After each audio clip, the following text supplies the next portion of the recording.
Bonjour tout le monde. Bonjour. Merci d'être venus assez nombreux pour cette présentation. Aujourd'hui, on va vous parler des Progressive Web Apps. Du coup, pour commencer, je vais me présenter. Je m'appelle Fedi Salah, je suis un développeur full stack chez Sarli.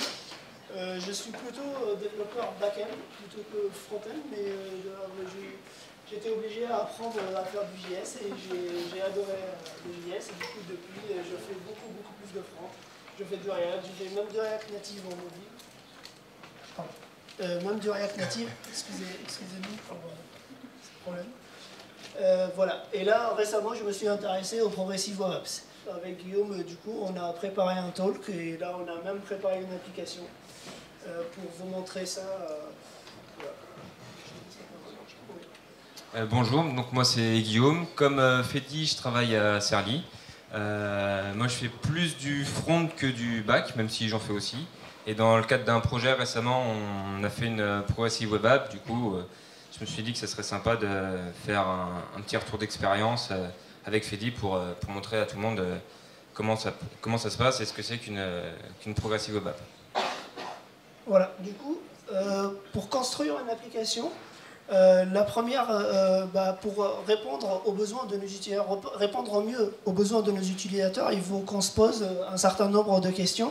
Et généralement, on répond à ce genre de questions dans les phases de démarrage de projet, notamment la phase de story mapping, par exemple.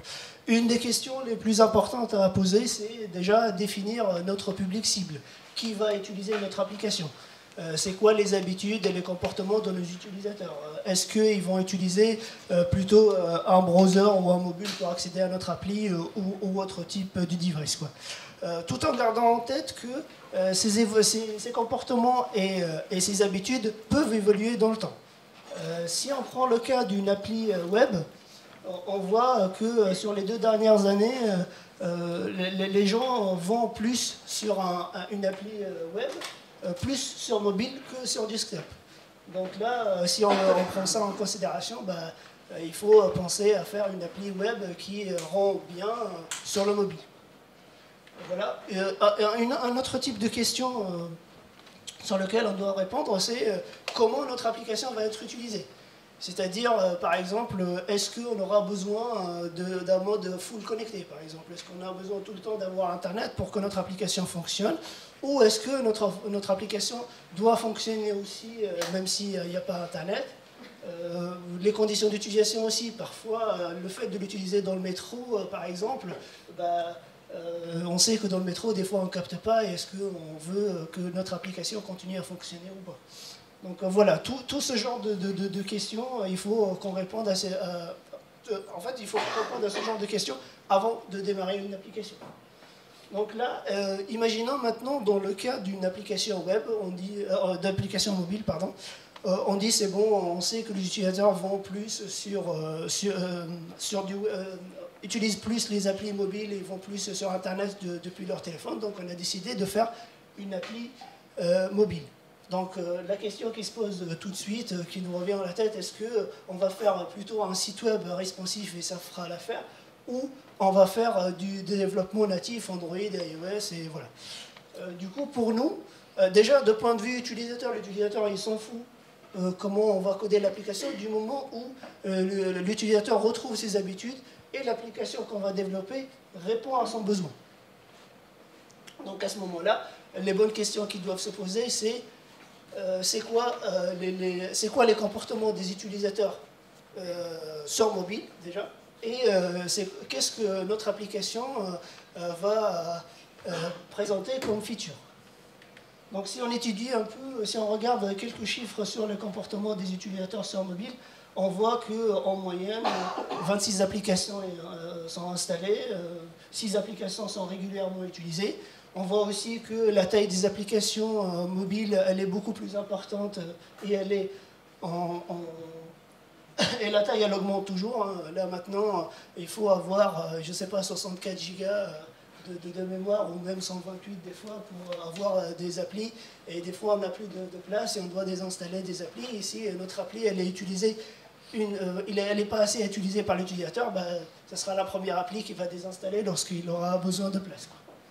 Donc voilà. Et on remarque aussi, si on regarde pour le cas des applications web, on regarde, dans le cas de mobile, on voit que 92% du temps passé sur il y a 92% du temps est passé sur les apps et 8% que sur les navigateurs. Parce que les navigateurs, c'est quand même sur un mobile, on doit saisir l'URL, on doit attendre. Des fois, dès qu'on n'a pas Internet, on a une page blanche. Voilà. Donc une fois qu'on a étudié un peu ça, on va se focaliser plutôt sur les fonctionnalités de notre application. Notre application, évidemment, elle doit être fluide, elle doit être facile à accéder. Depuis, on fait un clic, c'est bon, on arrive sur notre application. On n'a pas l'écran blanc, par exemple, qui charge. On voit direct notre appli, le thème de notre appli. On arrive direct pour voir du contenu. Il faut aussi qu'elle respecte les habitudes des utilisateurs mobiles. Il faut une UX mobile avec le swipe, par exemple, pour revenir en arrière, des trucs comme ça. Une autre feature aussi, c'est il faut que l'application soit sécurisée de telle sorte qu'elle demande les permissions avant de faire les choses. Par exemple, si on prend le cas des notifications, l'application, avant de nous envoyer des notifications, il faut qu'elle nous demande déjà la permission avant d'accéder à notre position, avant de nous géolocaliser, pardon, elle doit demander aussi la permission. Pareil, on s'attend à ce que notre application aussi interagisse avec les devices, les périphériques du mobile. Par exemple, le micro, la position GPS, comme je viens de le dire, et tout. Et les notifications aussi. Voilà. Du coup, si on veut toutes ces features-là dans notre application, forcément, on va dire le web, il ne sait pas forcément faire ce genre de truc. Si on veut que notre application soit facilement accessible et qu'elle interagisse avec les devices et tout, forcément, on va dire, on va partir du natif. Du coup, là, certainement pas. On va vous montrer là, les progressive web. Et là, Guillaume pourra vous montrer. Donc, les progressive web apps, techniquement, c'est quoi? Est-ce que c'est une API, un framework? Est-ce que c'est une lib NPM, une appli avec une progress bar? En fait, non, c'est rien de tout ça. C'est juste une approche de développement qui est centrée et axée sur le mobile. Et vraiment, c'est le point central de la réflexion à avoir. Donc le web, maintenant, il y a quand même pas mal d'outils et techno qui existent et qui ont été éprouvés quand même depuis maintenant plusieurs années. Et dont on peut se servir avec, où on est sûr que ça va marcher, quoi.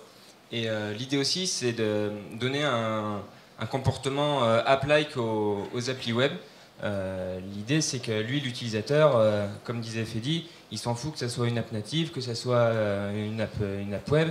Ça ressemble à une appli, c'est une appli, il manipule une appli, point. Et l'idée, c'est vraiment ça. Donc HTML5 a amené énormément de features et de nouvelles API qui permettent d'interagir avec le device vraiment de manière fluide et intégrée. Donc tout le monde connaît la géolocalisation, maintenant tous les sites le demandent, et donc les permissions, etc. Après il y a d'autres API comme pour faire vibrer le device, après chacun fait l'utilisation qu'il en veut. Il y a des API pour récupérer le statut de la batterie, même pour tout ce qui est touch events, donc implémenter tout ce qui est swipe et tout, ça se fait assez facilement.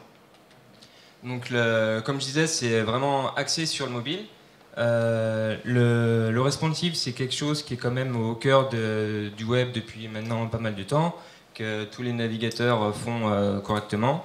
Les media queries, les grilles fluides, même si on n'est pas des cadors en CSS, on sait qu'avec Bootstrap on arrive à bricoler des choses. Donc on arrive à faire des trucs. Les progressive web apps, ça répond à 3 principes clés. Le 3, les clés, il y a tout. Hein. Fort Boyard avec La Rochelle ici. Il n'y avait pas mieux. Ah bon. Donc Google a imaginé les progressive web apps en 2015 et ils ont en gros dit qu'il fallait que ça réponde à 3 principes. Donc la rapidité, mais aussi tout ce qui est fluidité, etc. La fiabilité et l'engagement. Donc la rapidité, c'est évident, mais c'est bien aussi de le rappeler. Un utilisateur, plus il va attendre que la page elle se charge, ben, plus vite il va fermer l'appli. Donc voilà, le graphique le montre. Plus ça se charge en longtemps, ben, plus le taux de rebond est élevé. C'est évident malheureusement, mais c'est quelque chose à prendre en compte. Et donc je disais dans la rapidité aussi, c'est apprendre tout ce qui est fluidité. Il faut éviter par exemple que quand on scrolle, que ça saccade et tout, c'est pas agréable, c'est pas fluide et ça fait pas app mobile quoi. Donc c'est quelque chose qu'on peut faire et qu'on doit faire. L'aspect fiabilité, bon, le dinosaure, tout le monde l'a vu au moins une fois. Il était très bon d'ailleurs, on peut jouer avec et tout, c'est cool. Mais c'est malheureusement pas ce qu'on veut. La couverture réseau en France est pas trop mal, mais je pense que chacun a des zones blanches vertes chez lui et sait que y a des fois c'est pas la peine d'essayer de récupérer internet. Donc dans le monde c'est pire. Donc suivant l'appli que vous faites et votre métier, c'est quelque chose à prendre en compte. Il y a des pays, ils n'ont pas, la 4G n'est pas forcément hyper développée. Donc faut pas se dire c'est bon, ils ont une connexion de fou, on peut y aller quoi. Et il y a le troisième aspect, c'est l'engagement.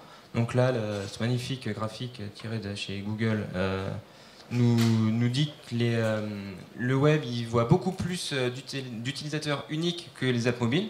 Donc en gros, les gens ils ont des applis, ils utilisent toujours les mêmes. Par contre, ils vont voir différents sites web.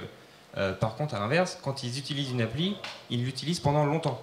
À l'inverse des sites web qui visitent et puis ils partent. Donc on voit qu'il y a un meilleur engagement au niveau des apps mobiles. Donc cet engagement, il est donné grâce à plusieurs choses.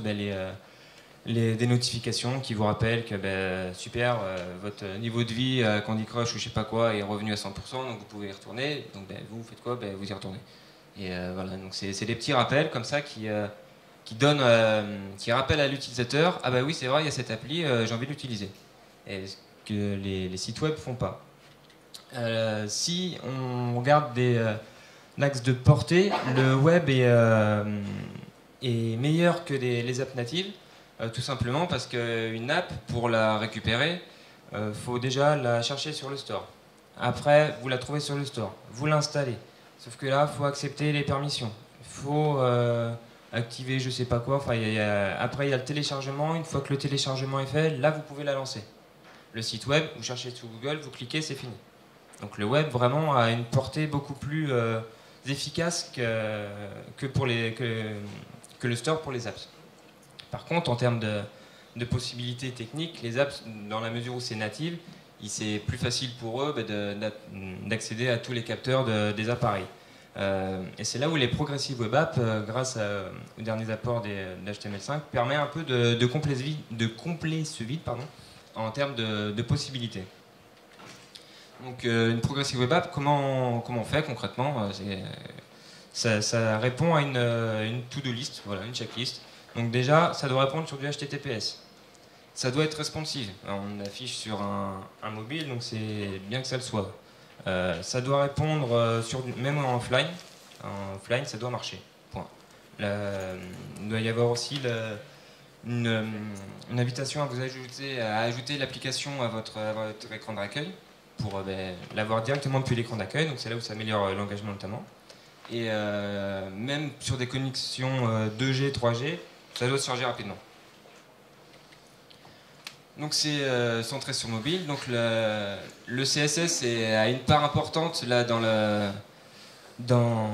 les PWA parce qu'il faut savoir faire. Donc comme je disais tout à l'heure, la plupart, je pense, on est des développeurs. Le CSS, on sait tous ce que c'est. Dès que toi t'es nul, ouais, c'est vrai. Il faut tout de suite s'arracher les cheveux pour dire comment on fait, etc. Donc c'est important de prendre des gens qui savent faire. C'est un métier, ça ne s'invente pas. Donc soit on se forme, soit on trouve des gens qui le font, et qui le font bien. Il faut aussi faire attention à la taille des requêtes. Le réseau, comme je disais tout à l'heure, c'est pas la même couverture partout. Il y en a, c'est plus lent. Donc si les requêtes sont plus courtes, et que la taille des payloads est plus courte, ben, ça se charge plus facilement. Il faut aussi penser à faire des UX adaptés aux mobiles, donc en respectant les guidelines des grands Apple et Google, donc tout ce qui est material design et tout, c'est bien pensé.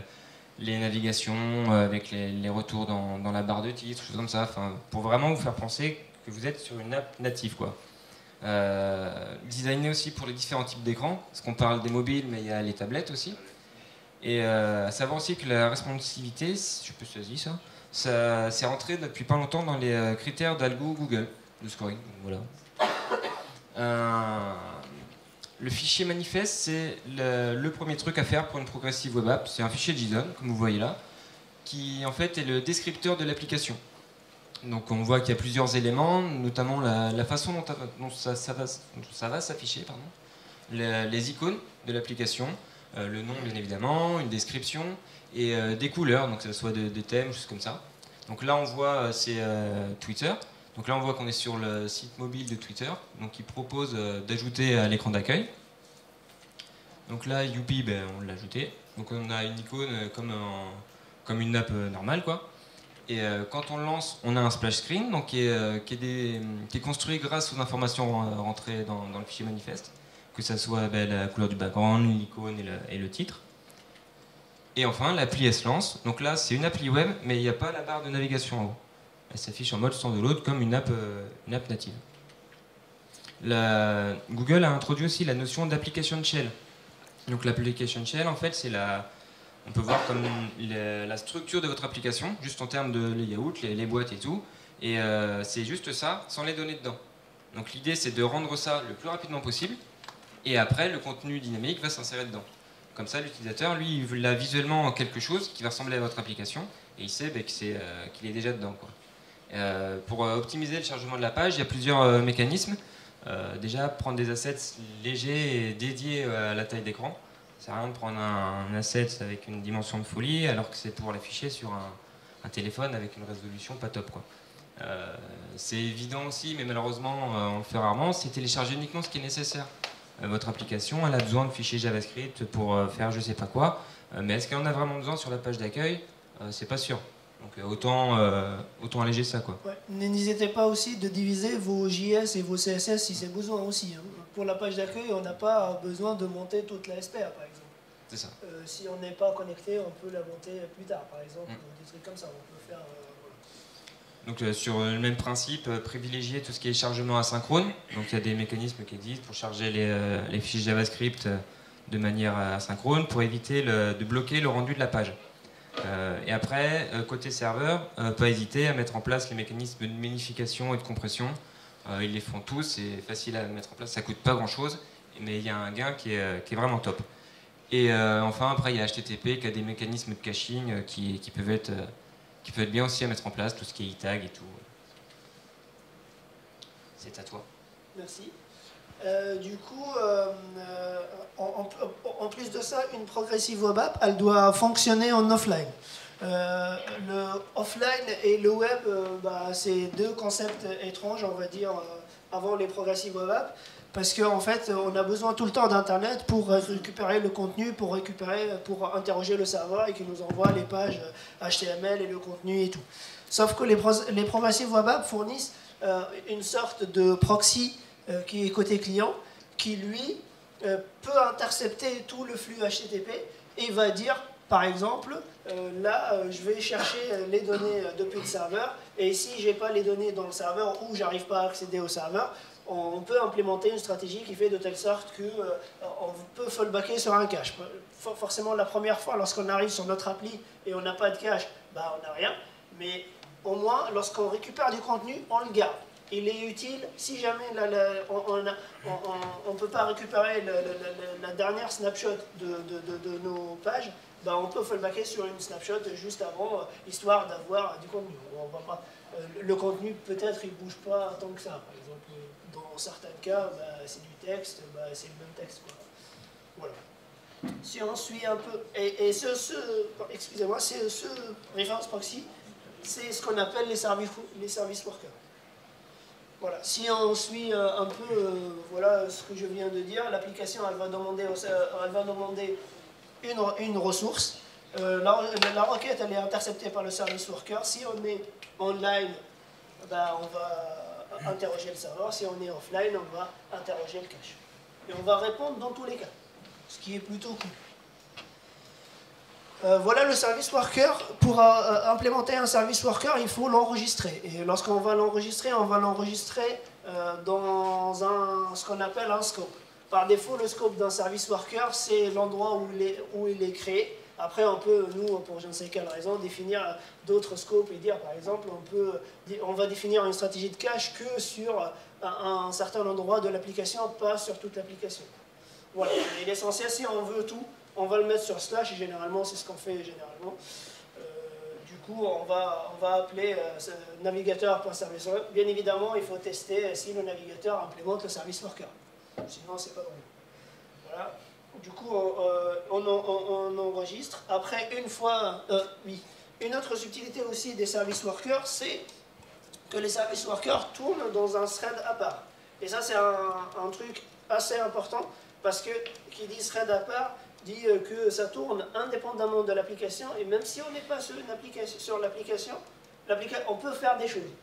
Donc, si on imagine une notification, si on quitte l'appli, bah, comment on fait pour avoir une notification? Bah, justement, on va parler plus tard un peu plus en détail sur les notifications, mais grâce à ce mécanisme-là, voilà, on peut intercepter les notifications et faire des choses sans que l'application sans que l'utilisateur soit sur l'application. Bah, il n'a pas accès au DOM et le service worker voilà, traite des événements, deux types d'événements, des événements d'install, d'activation, lorsqu'il reçoit des messages depuis le serveur par exemple, et de ce qu'on appelle des functional events. Lorsqu'on va faire un fetch, forcément il va écouter, il va implémenter un listener sur fetch, et du coup c'est là où on va implémenter toutes nos stratégies de cache. On va dire, bah là le fetch, voilà, soit on cherche sur le serveur, soit on fallback sur le cache. Voilà. Une fois qu'on a enregistré un service worker, c'est là où le premier événement qui est envoyé, pas FireEye parce que ça n'existe pas le terme, envoyé, c'est l'événement d'installation. Et c'est là où on prépare le service worker et on crée le cache. Une fois qu'on a créé le cache, on dit que la page elle est contrôlée par le service worker, entre guillemets, parce que le service worker, il sait rendre cette page-là suivant la stratégie que vous avez implémentée, il sait la traiter. C'est-à-dire, lui, il va intercepter, il va vous dire, je vais m'en charger, je vais soit appeler le serveur, soit vous renvoyer une réponse depuis le cache. Après cet événement, en fait, toutes les ressources initiales sont dans le cache. Que ce soit vos ressources statiques ou l'application shell, tout est dans le cache. Voilà. Une fois qu'on a enregistré, voilà, ça c'est un exemple du code, à la phase de l'install, on ouvre API cache, c'est une API pour stocker une paire request-response, on peut l'ouvrir et on peut créer un cache qui a un nom, on peut avoir plusieurs noms différents au besoin. Quoi. Et après on ajoute par exemple, à l'installation, on ajoute toutes les ressources, comme vient de dire Guillaume. Une fois qu'on a installé bah, le service worker, maintenant lorsqu'il est installé, le install il se fait que la première fois. Après, une fois qu'il est installé, à chaque fois il est réactivé. C'est-à-dire, à chaque fois qu'on va déployer une nouvelle version du service worker, c'est l'événement d'activation qui va être envoyé. Et c'est là où le service worker il va nettoyer l'ancienne version du cache pour recréer une nouvelle version du cache. Et c'est là où même notre cache il se met à jour, c'est grâce à ça. Et nous, on va utiliser ça tout à l'heure pour la démo, pour vous montrer une petite pastille qui va s'afficher si jamais on a une nouvelle version du service worker. Parce que si on fait des mises à jour, le premier refresh, il va mettre à jour le service worker, donc il va trigger l'événement d'activation. Et c'est là, nous, on va dire, c'est bon, on a détecté une modification des services workers, on peut faire des actions et dire, par exemple, ben, on va rafraîchir la page pour justement avoir le nouveau contenu. Voilà un exemple d'implémentation de l'événement Activate. Voilà, là, la même API de cache qu'on utilise, on supprime tout le cache précédent. Voilà, là on va passer à la démo. Pour cette démo, on va vous montrer l'ajout d'un fichier manifeste, une implémentation qui ne fait rien sur le service worker. On va juste écouter l'événement fetch, histoire de dire voilà, le service worker il est là, il est actif. Et après on va vous montrer comment l'application va se comporter sans nous.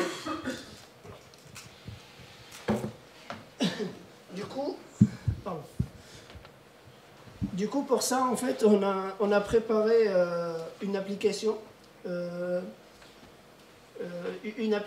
pour gérer le Jog Summer Camp, pour afficher la liste des talks et la liste des speakers.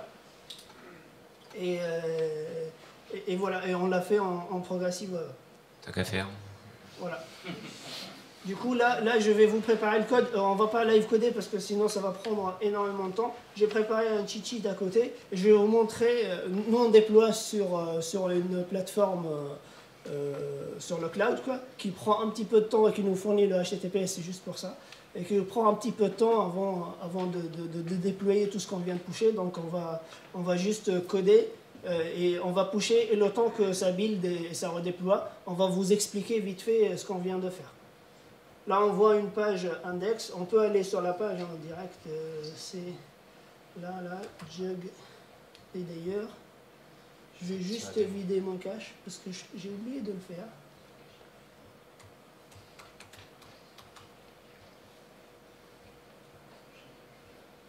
Je vais mettre 24 heures.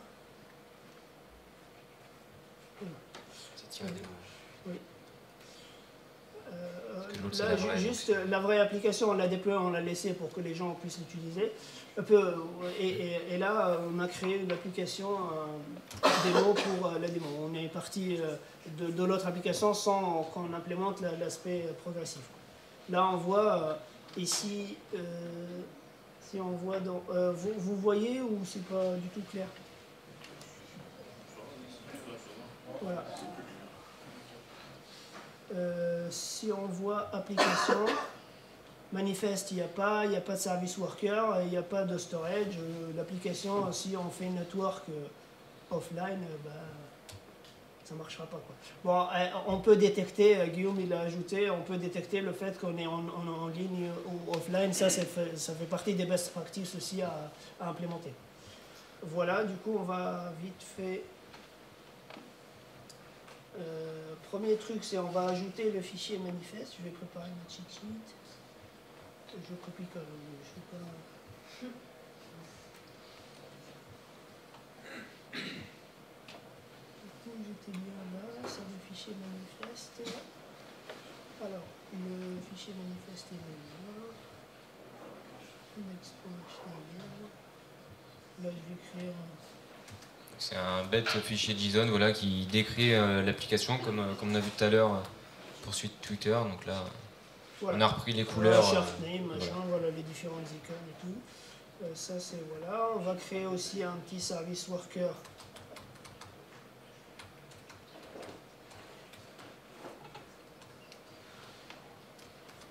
Voilà.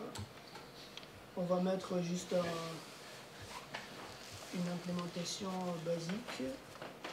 C'est ça. Voilà. Il faut l'enregistrer, comme on avait dit tout à l'heure. Donc on va créer dans Node.js, ici on va créer un fichier qui s'appelle register service worker. .js.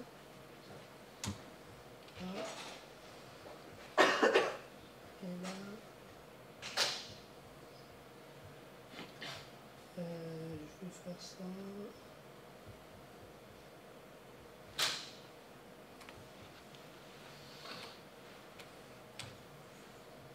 On va juste commenter ce code-là juste à l'instant. Je finis ça. Et là, je fais import.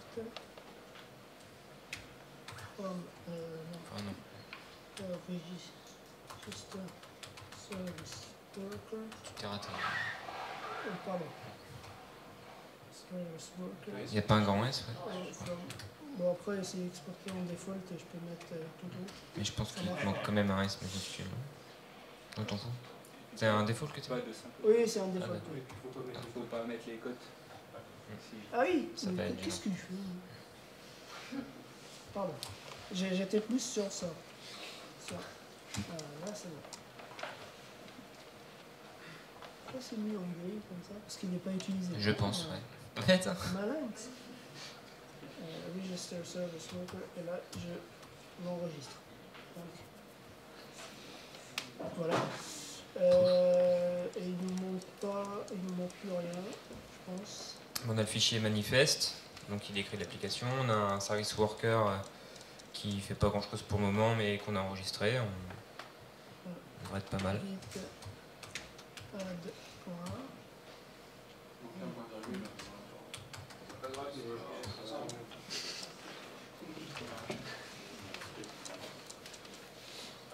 Non, non. Ça, c'est... Ça, c'est... Juste, j'ai fait des On n'a rien vu, hein. j'ai fait des mises à jour hier soir et je les ai invertées ce matin. Et hier soir, j'étais pas bien. Il y a des chances, ouais. Oui, t'as pas commuté. Ah oui. Oh là là. T'as pas couché grand chose. Il faut que je dorme. Pas tout de suite, attends un peu. Hein. Git commit moi Step step update. Git. Push. Allez, allez, ça va démarrer.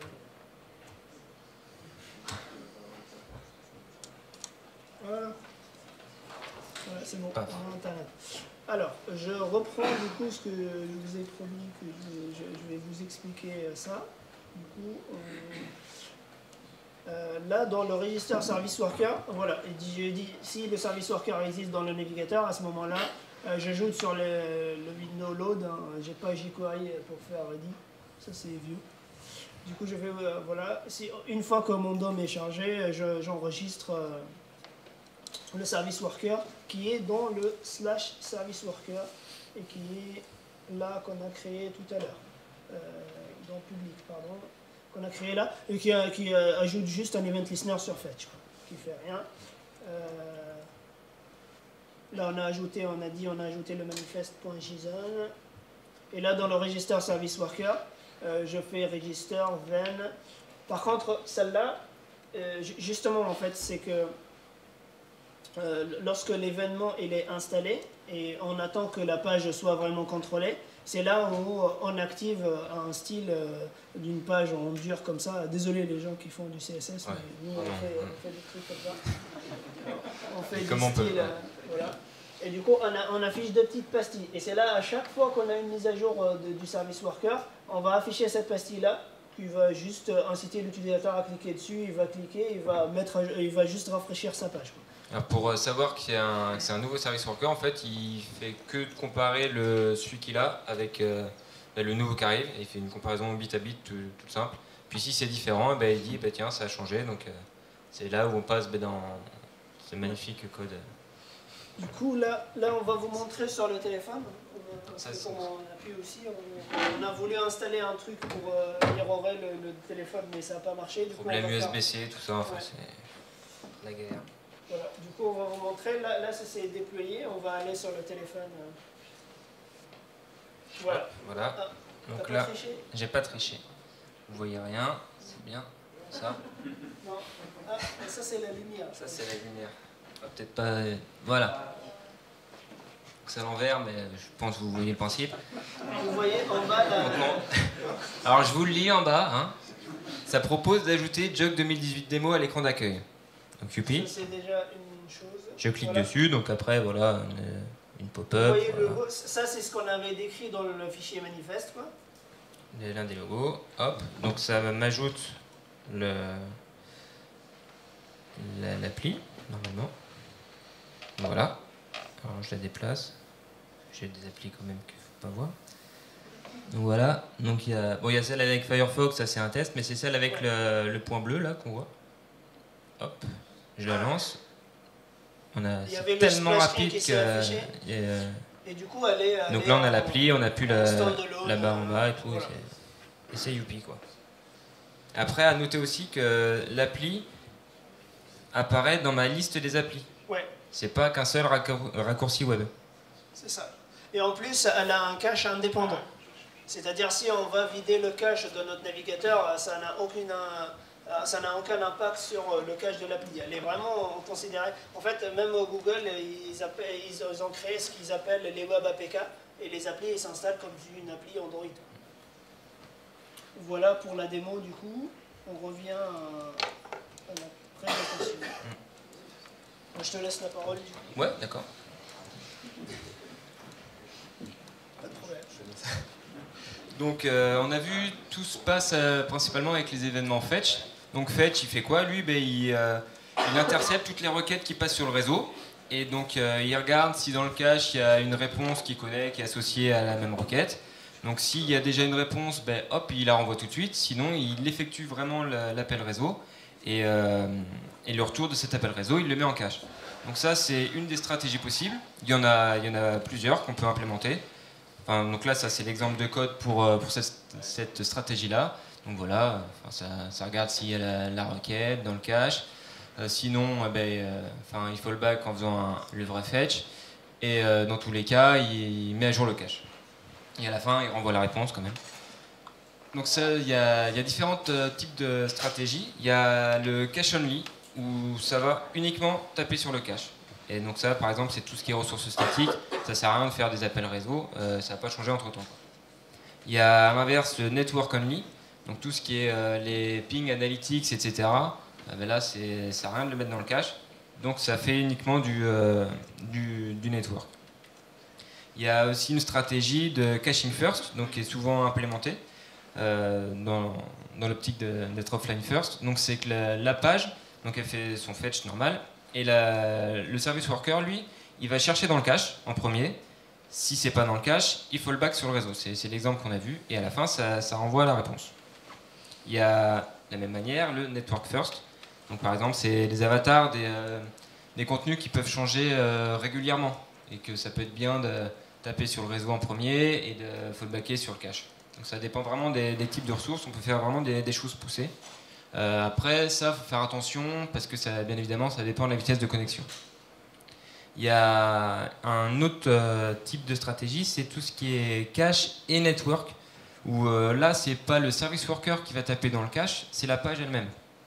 Donc la page, elle va chercher dans le cache, elle remonte le résultat, et en parallèle, il y a le fetch qui part sur le réseau, et au retour du réseau, il met à jour le cache et il renvoie la page aussi. Donc ça, typiquement, c'est tout ce qui est timeline Twitter. Quand vous lancez Twitter, vous avez vos derniers tweets, vous attendez un peu, et là il y a les nouveaux tweets, le bouton afficher les nouveaux tweets. Là, typiquement, c'est ça qui s'est passé. Alors après, en termes du UX, quand ça revient du network, faire gaffe à ne pas supprimer un élément avec lequel l'utilisateur interagirait, ça serait dommage. À toi ? Merci. Je vous ai parlé tout à l'heure du fait que les service workers tournent dans un thread à part et du coup ça va nous permettre de faire des choses assez cool. Une des choses c'est les notifications push. Là si on suit le flux d'une notification push, le serveur il va envoyer la notification, elle est interceptée par le service worker et après le service worker c'est lui qui va l'afficher. Après entre temps on peut faire des trucs, parce qu'on est dans le service worker, on peut charger par exemple le cache ou synchroniser des données si on veut, si on implémente offline storage, on en parlera tout à l'heure.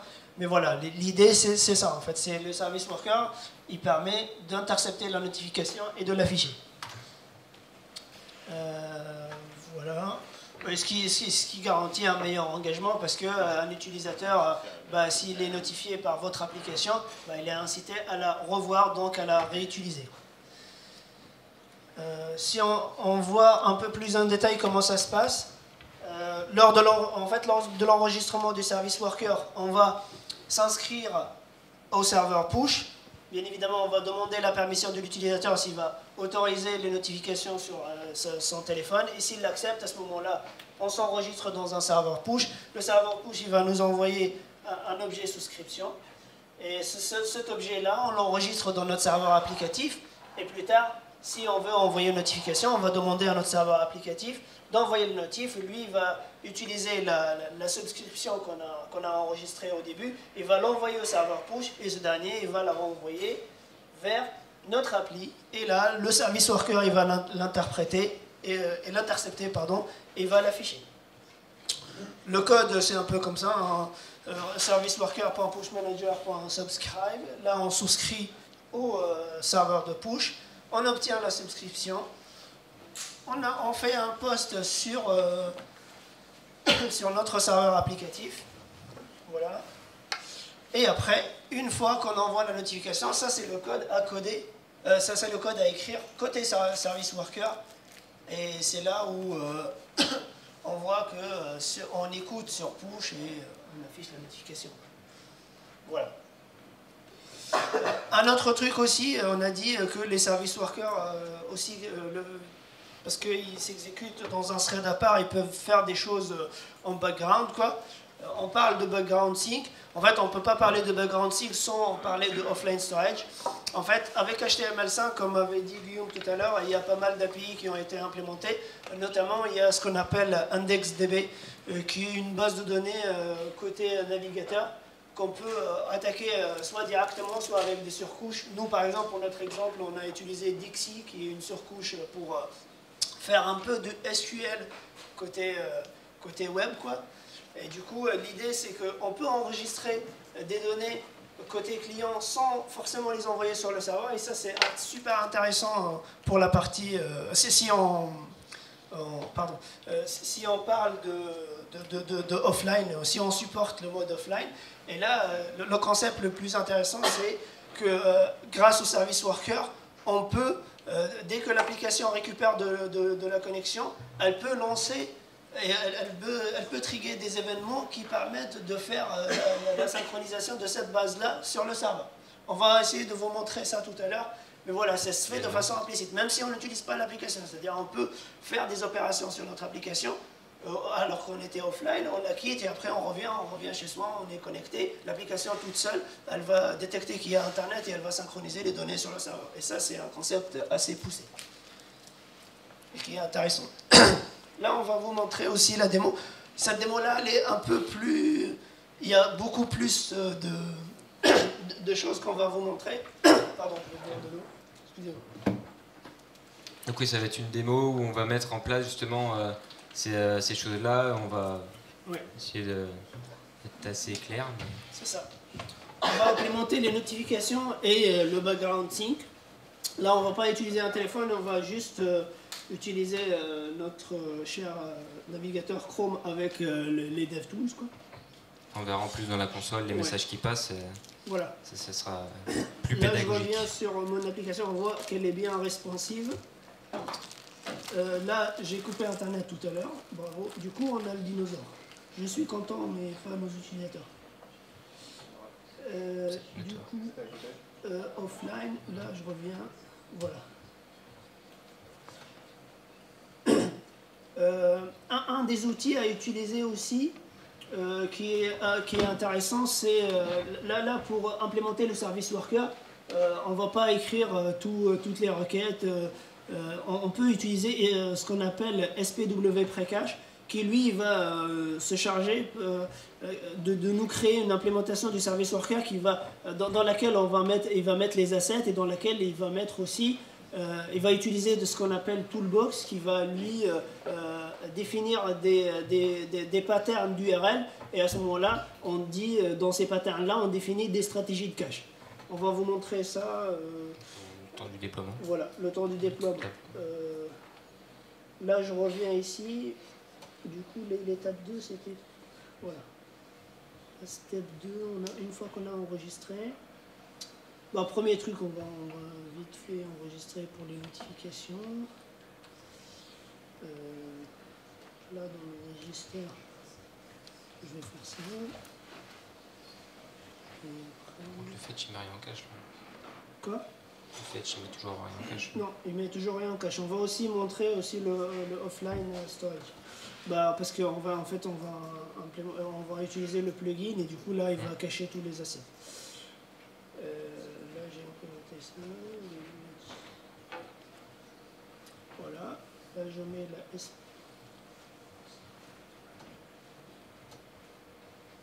Et là, de Webpack JSON.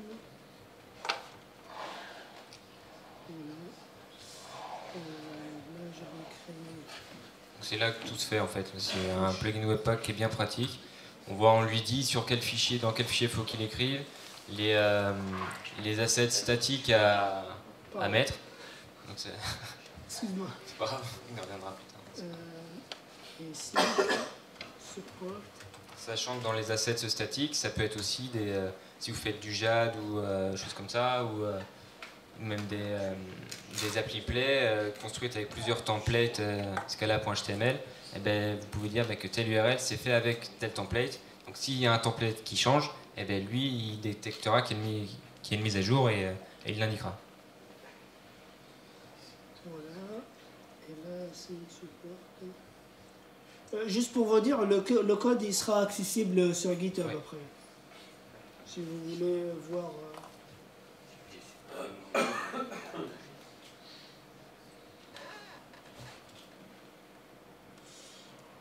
que notre appli, elle fait pas mal de fonctions. Voilà, on a le sync support, c'est bon. Et là, il me reste un dernier truc. C'est dans le register service worker. Là, il faut que j'ajoute ici register stuff. Voilà.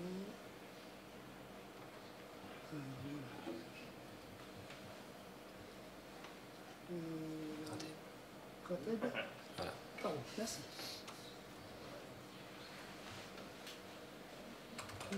Le register, tu l'as importé? Il est déjà importé. Ok. Git add point, git commit. Non, AM. C'est juste pour faire plaisir à faire.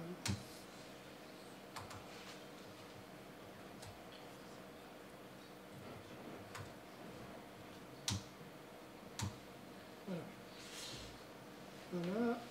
Là, c'est bon. Normalement, c'est en train de déployer. Alors, on revient à notre code. Premier truc, du coup, une fois qu'on a, après l'enregistrement des service workers et l'ajout de ce petit bout de code là qui affiche que il y a une nouvelle version du service worker et il faut rafraîchir la page, là on va enregistrer pour les notifications. Et pour enregistrer les notifications, pareil, on voit le même code que tout à l'heure, push manager, subscribe, là on souscrit. Là, on utilise une lib qui utilise un JCM côté serveur qui va envoyer des messages, c'est le serveur push, et du coup, ça, c'est juste la clé qui permet d'identifier les devices et qui permet de communiquer entre le serveur. C'est pas important, en fait, de l'expliquer. Du coup, là, on a obtenu le subscription, on envoie ça au serveur, et le serveur, il l'enregistre, et après, à chaque fois qu'on veut envoyer une notification, bah, cet objet-là, subscription, on l'envoie au serveur push et lui, il va se charger pour nous envoyer la notification. Et du coup, le code, pourquoi c'est des fichiers comme ça, je vais vous expliquer pourquoi, mais ça c'est juste un instant. Là, je vous montre aussi, bah, là, on écoute l'event push et on va afficher la notification. Et là, dans la notification, on implémente le notification click. Et ça, c'est un concept aussi assez important parce qu'on peut faire du deep link ici. On peut aller à un endroit bien déterminé. Par exemple, nous, on envoie une notification pour dire que le talk qui va démarrer dans tel temps, allez-y à la salle. Et du coup, pour voir le talk, on peut cliquer sur la notification, on atterrit directement sur le talk, pas sur la page d'accueil ou quoi que ce soit. Vous voyez, ça c'est... C'est facile à faire en Progressive Web App. Pour une appli native, c'est un peu plus galère. Je ne sais pas si vous avez déjà été confronté. Je reviens. Ouais, c'est déployé. Je reviens du coup sur le sync. Non, avant le sync support, je vais juste vous montrer le pré-cache là. C'est quoi la configuration? C'est comme Valium. C'était dans Robot. Merci. Voilà, le SPW pré-cache, là on a le droit de nommer le cache, c'est là où il va utiliser l'API cache de tout à l'heure, il va écrire le cache dans the magic cache. Magic. Là, le service worker il va être généré dans public-service-worker.js. Là, on va résolver tous les assets publics qu'il va les mettre. Et comment il va déterminer si jamais on a changé un CSS ou quoi que ce soit, c'est qu'il va générer il va générer un couple de hash fichiers dans le service worker, et à chaque fois qu'on change le fichier, bah forcément le hash il va changer, et là l'implémentation du service worker elle va changer, et du coup c'est là où on va avoir la petite pastille et on va retélécharger le nouvel asset. Pareil ici, ça c'est les stratégies de cache, hein. On a mis tout en cache first, on a mis les patterns d'API, on a une API speakers, on a API talk, on a API les photos des gens, voilà. Et après, vu que nous on n'a pas la main forcément sur le service worker parce que c'est SPW Precache qui le génère pour nous. Si on veut écrire des choses dedans, il faut faire comme ça. Il faut importer des scripts à côté, les écrire et les importer. Et SPW Precache, il va créer le service worker, il va ajouter des imports à la fin, quoi. On va juste le lancer en local, hein, pour que vous voyez un peu ce que ça donne. Lancer sur mon téléphone. Bon, vous voyez pas là, mais en gros, ça me demande l'autorisation pour les notifications. Oui. Et en bas, j'ai la petite pastille pour me dire qu'il y a une mise à jour. Yarn start dev. On n'a rien contre NPM. Voilà. Tu montres là le fichier généré? On attend un peu. Il n'a pas encore fini. Voilà. Non, attends. Non, il n'est pas encore généré. Voilà. Alors, voilà le fichier généré. Voilà, on voit les images. Oui, ça s'est déployé. C'est l'heure surtout que je te montrerai. Ah oui, bah, on a mis beaucoup de temps, ouais, c'est vrai. Du coup, là c'est le fichier généré avec les hashes. Là, après, là, je vous ai parlé de Toolbox tout à l'heure. Vous voyez, là, c'est juste à la fin, là. Le truc qui est minifié. Voilà, c'est Toolbox Router, c'est là où il va créer un routeur pour dire, voilà, tout ça c'est du cache first et tout, pour les images et tout. Sachant que vous pouvez aussi implémenter votre propre handler pour faire des trucs voilà. un peu plus tunés. Un dernier truc qu'on a fait aussi, c'était le background sync, et c'est là où on a importé ce fichier-là, c'est là où on utilise la base de données. L'intérêt de Dixie, c'est qu'elle est accessible de côté client et elle est accessible aussi côté service worker. Comme ça, le client il va enregistrer dans la base Dixie, et après, depuis le service worker, on l'attaque, et voilà. Là aussi, on reçoit des événements comme ça, favorite updated ou rate updated. Bah, on peut synchroniser sur le serveur, on envoie ça, quoi. Et du coup, on voit l'application vite fait. Je vais mettre à jour là, devant nous, voilà. Internet. Voilà. Là, il me demande les notifications, je les autorise. Normalement, là, il a fini son taf. Si je fais offline et je recharge, ça marche pas. Attends.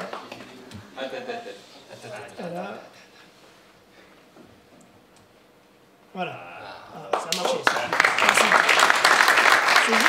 C'est juste pour vous dire, ça s'est affiché la pastille, et moi, en fait, le premier refresh, c'était juste qu'il a détecté que le service worker il a été mis à jour. Il n'a pas mis à jour l'appli. Il fallait mettre à jour l'appli. C'est mon deuxième refresh qui a fait de telle sorte que c'est comme si j'ai appuyé sur la pastille. C'est moi qui ai été trop vite parce que j'étais stressé par l'heure. T'es trop rapide. Ouais, merci. Voilà, juste pour vous montrer le offline storage, c'est là, l'idée c'est que l'utilisateur définit son programme et qu'on start des talks, et après, 15 minutes avant, on envoie à la personne, voilà, ce talk va démarrer, comme ça il se rejoint à la salle. C'est pas très intéressant ici parce qu'on a deux salles à côté, mais dans des grosses confs, c'est cool. Moi je me suis inspiré de l'appli de Hellfest, parce que c'est... Voilà. Voilà, ça c'est... C'est offline. Oui, je suis offline, c'est normal. Juste un dernier truc qu'on voulait vous montrer. On peut aussi faire la notif, oui. Ah, bah forcément Postman. Là, j'étais pas sur la bonne. Excusez-nous. Là, c'est James Saint-Martin qui a les démos.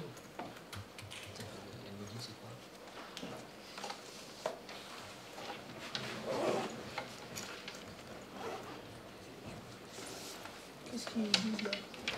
Je pense qu'on n'a pas le temps de débugger là. Ouais, je pense qu'on n'a pas beaucoup de temps. On a pété les notifs hier soir, du coup, voilà. Et normalement, ça devrait fonctionner, la notification. Bon, bref. Ah, c'est bon. Normalement, on doit recevoir une notif. C'était lequel qu'on mettait, là? Je sais pas. Ouais, j'ai liké, et du coup, là, c'était le premier. Mais j'ai rien su. Je pense que c'est la soirée. Bon. Bon, en tout cas... dans la théorie, ça marche. Dans la théorie, ça marche. On a une capture d'écran qui prouve que les notifs marchent. Tweeté par Sébastien. Un dernier truc, si on voit la console, là, je vais clearer la console et je vais couper Internet. Je vais cliquer couper Internet et normalement, dès que je remets Internet... Bon, j'espère qu'il va se connecter quand même. Voilà, vous êtes en ligne. Voilà.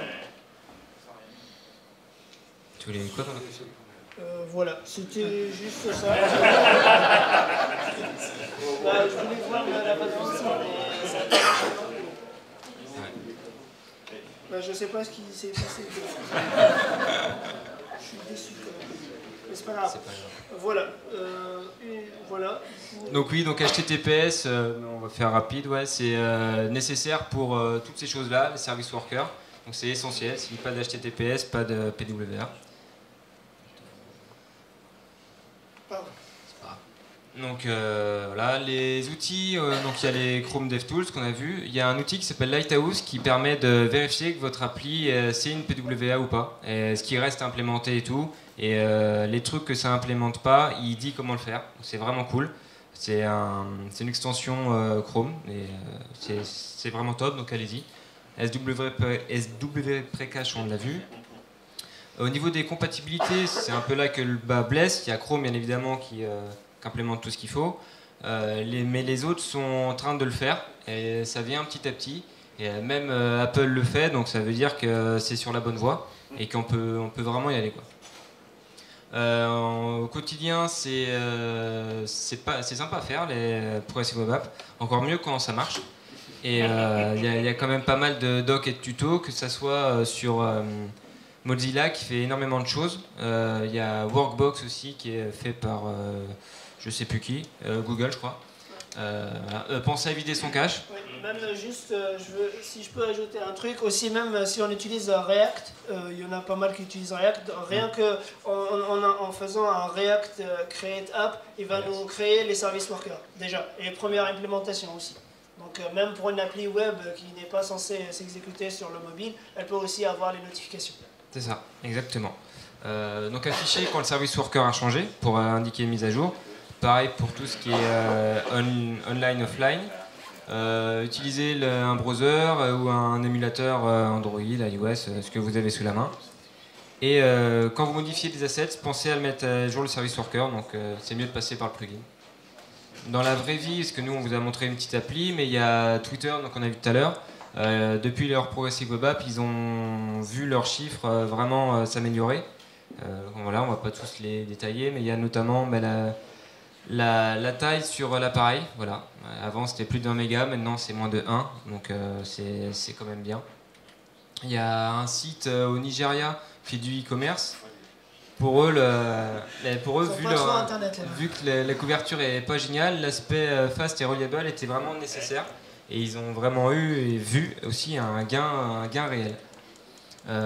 Donc on dit qu'il n'y a pas les stores, donc on n'a pas tout ce qui est rating, etc. Il y a les réseaux sociaux et ça marche très bien. On a Flipkart qui a fait des trucs cool aussi. Ouais. Je te laisse conclure. Merci. Pour résumer, du coup, pardon, je me suis trompé de sens.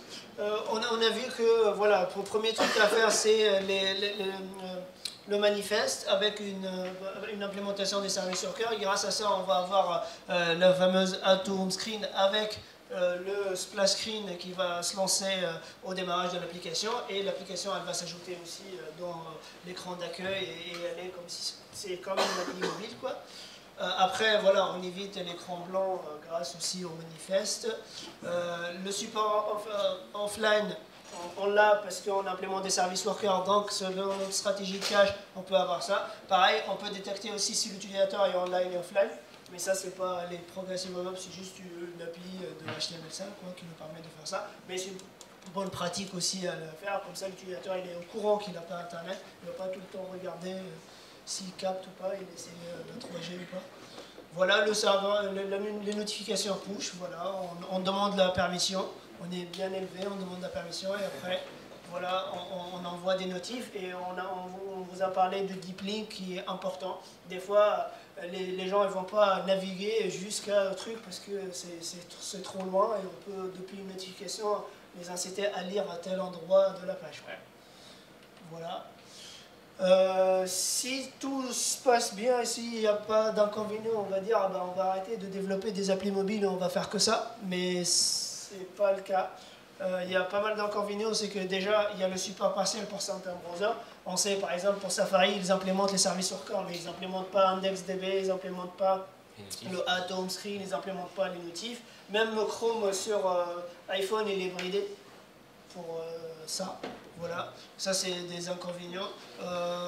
Tout n'est pas accessible avec les API HTML5, par exemple les contacts, si on veut faire de l'authentification avec des fingerprints ou des trucs comme ça, on ne peut pas.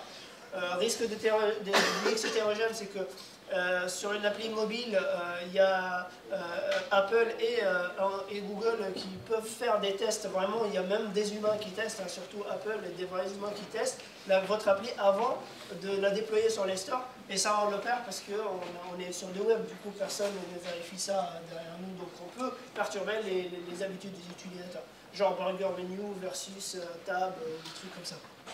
Voilà, il n'y a pas de feedback, du coup avec les applis mobiles on a le rating, on a les commentaires, là on n'a pas parce que ça reste du web. Voilà, les avantages, on l'a vu, ça sert à rien de répéter, c'est comme si c'est une appli mobile qui se comporte bien, qui marche même en offline et tout. Il n'y a pas de mémoire, ça c'est cool parce qu'en fait ça ne consomme pas beaucoup de place. Voilà. C'est moins coûteux à développer parce que ça reste des technos, on est familier avec ces technos-là, on sait faire du JavaScript, du CSS. C'est SEO friendly, si on implémente bien les SEO, nos utilisateurs ils auront beaucoup plus de chances pour tomber sur notre appli. Et voilà. Alors, on pense que c'est la future référence du web. Et voilà, n'hésitez pas à faire les aides et les progressive web.